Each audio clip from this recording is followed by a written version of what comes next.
From allegedly getting someone from the Yellowstone team pregnant to sexually harassing a masseuse on his honeymoon, this is the dark truth behind Kevin Costner. It's just so wild and completely changes everything we know about why the show is ending.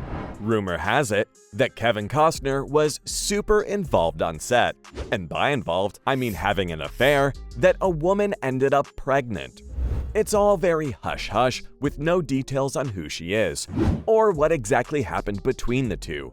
But it doesn't end there, because according to another rumor, it was actually Wes Bentley who got someone pregnant. What is going on at Yellowstone? But the entire thing was huge enough for Costner's team to respond to the rumors officially. They said the news was completely false and baseless.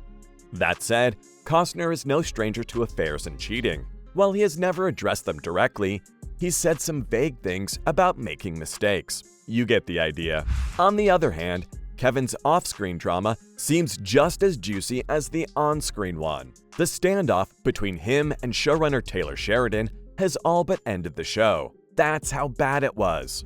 Costner and Sheridan have had some serious tension ever since season 1, and they blame each other for the scheduling problems. At one point, it got so bad that the two were never seen on set at the same time.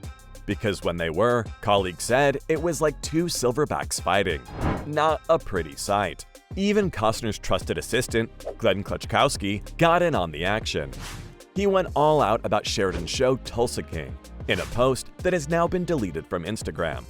Klutchkowski said something along the lines of telling him to only do westerns, and that he was a country boy who had no idea about gangster life. Making it worse, Glenn added that he was embarrassed for Sheridan. Ouch. But the scheduling issues of Yellowstone could also have been the last nail in Costner's marriage, as his wife of 18 years, Christine Baumgartner, gave him an ultimatum to make more time for the family or else. Now, the actor has quite the reputation for getting obsessed with his passion projects. And for a while, it was Yellowstone. But this passion wasn't shared by his wife, who wanted him to spend more time at home with the family. The pair have 3 kids together, sons Caden and Hayes, and daughter Grace. During filming, Costner was away from home in Utah, and then Montana, leaving very little time for the family. Which is understandable from Christine's perspective. Costner admitted that he was blindsided by the divorce papers, and he really didn't see it coming. The actor's also been quite honest about wanting her back. But then again, Kevin never has been afraid of saying what he feels like, even if it means losing fans over it. He famously endorsed Liz Cheney, the Republican rep in Wyoming, who wasn't exactly a fan of former President Donald Trump. Now, Costner knew that this stance wouldn't sit well with some of his fans, both Democrats and Republicans. But he doesn't really care about that, because according to him, facing opposition doesn't mean you're out of the game, or that you're necessarily wrong. The actor made it clear that he understood Cheney probably wouldn't win her election, but still wanted to show his appreciation as a concerned citizen for her bravery and clear-headedness. Kevin even said that he doesn't care about the different views between himself and his fans. Cheney, on the other hand, was thrilled to have Costner's support. She tweeted a photo of him wearing her campaign gear, with his shirt proudly saying, "I'm for Liz Cheney." Now, here's the interesting part. Would Kevin ever consider running for office like his character John Dutton? The answer is no. He doesn't see any reason for himself to get into the political race. But does have one wish though. Costner wants the people who do run for office to have a bigger vision and a stronger sense of morality when it comes to shaping the country's future. He's disappointed that this seems to be lacking. All of this confirms one thing for sure, and it's that Kevin isn't backing down from his political beliefs, no matter what any political party may think of him. He's sticking to his guns, and that's his prerogative. Speaking of guns, he's the one celebrity who has managed to anger people on both sides of the debate. For starters, Costner is a gun owner. He owns several rifles. His now ex-wife even gave him one on his birthday. Costner also has family heirloom rifles that he plans on handing down to his sons. On top of that, Kevin's also a libertarian, so he's very firm on the idea that everyone should have the right to own firearms. Right off the bat, people who are against gun ownership don't really like the guy. Now, Costner is a big fan of hunting and loves going out with his dogs and his trusty shotgun that's been in his family for generations. But here's the thing. He's not afraid to say that America's gun laws are just too weak. According to him, legislators need to step up and get tough with gun owners who don't realize that their actions could potentially harm others. He believes that there should be some serious gun laws in place. Even though Costner doesn't want to lose his guns, he'll still stand up against the National Rifle Association. And he's spoken up a few times about how they've just gone too far.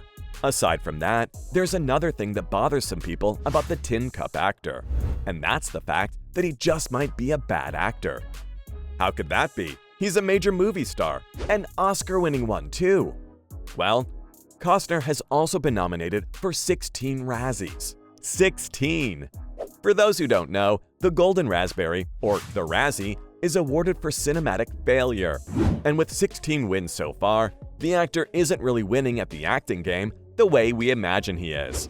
With a clean sweep of 3 wins for The Postman for Worst Actor, Director, and Picture, he was also nominated for Worst Actor of the Century, but lost out to Adam Sandler for that one. Many critics have called him out for being one-dimensional and doing a limited range of roles, while some also agree that his performances are cold, and there's just no connection with the audience.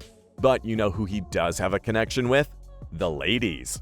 Rumor has it, he insisted on casting Whitney Houston for The Bodyguard only because she was beautiful, and he was really into her at the time. He admitted that he was drawn to the singer for her beauty and charm, and did everything he could to get her to do the movie. Houston wasn't convinced about making the move to the movies, but Costner was persistent. He even waited a whole year to start filming, to work around her schedule. While they were never officially dating, they remained friends throughout her life. Kevin even said that she was his one true love. But here's the thing. At the time, he was still married to Cindy Silva, and his cheating ways have cost him both his marriages. Silva and Costner were college sweethearts from their days at the University of California, Fullerton, and were married for over a decade when she filed for divorce. Costner was accused of having a torrid affair with a hula dancer, Michelle Amaral, during the filming of Waterworld. Not only did the movie sink him financially, it also sunk his marriage. His wife found out about the affair after someone from the Waterworld team ratted on him. And by that point, he had been fired from the movie too.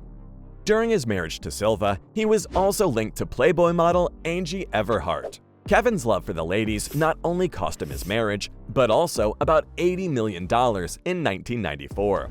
That's a lot of money. Something tells me his infidelity had a part in his latest divorce too, as allegations of sexual harassment by the actor have resurfaced. And you know what makes it worse? It happened when he was on his honeymoon with Christine at the Old Course Hotel in St. Andrews, Scotland, where Costner allegedly exposed himself to the masseuse. She complained to the hotel about his behavior, but nothing came of it. Why? Well, because it was owned by a friend of Costner. On top of that, the hotel then fired the masseuse, which led to her suing the hotel for unfair dismissal. The unnamed woman said it was disgusting and that she was abused. At first, Costner's identity was kept under wraps in the lawsuit, but then an employment tribunal ruled that there was no reason to keep it a secret, and it was allowed to be reported publicly. They even eventually settled out of court. The story came up again as news of the divorce made the rounds, and his team clarified that there was never a case against him. It was between an employee and the employer. Pretty sure Christine thinks otherwise. So, there you have it, folks. From sexually harassing a masseuse on his honeymoon, to the speculation that he actually got someone from the Yellowstone team pregnant, that was the dark truth behind Kevin Costner.